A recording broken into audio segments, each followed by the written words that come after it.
Hello everyone, this is Justin Rollo here for Poker Savvy. We're doing a live recording, and we only have 2 tables up. But over the next 40 minutes, I'm going to have 4 other tournaments starting, so we'd have 7 total, and I'll go to 4 tables in 40 minutes. So this first part of this will be 40 minutes long. Right here we have a $100 rebuy on stars. Over here is a $150 freezout, and off screen right now we have a $25 freezout. So we'll just kind of go with the flow. This is the first time I've actually done anything in a rebuy period. I'm just going to fold 2s there out of position.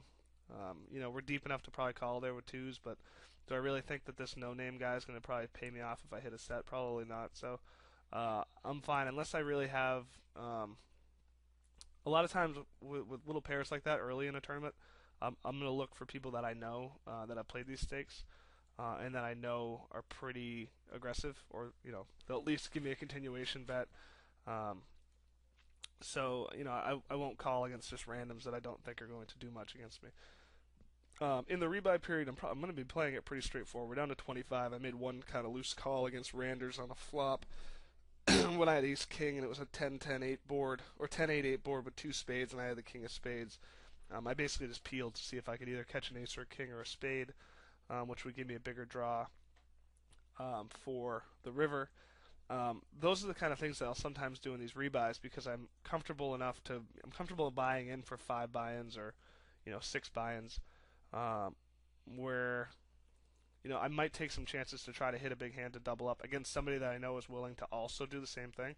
If you're playing a real tight player that hasn't rebought and he hasn't played this level of rebuy for a while, a lot of times you're not going to get the implied odds of drawing to kind of a slim draw to try to double, knowing that you'll have to rebuy sometimes if you miss, or you'll be knocked down a little lower if you miss.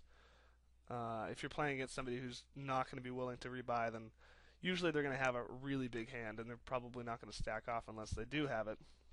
So your odds aren't good. But if you're against a regular, which a lot of the 100 rebuy is, a lot of times you can kind of just take some outside draws here and there and try to double through.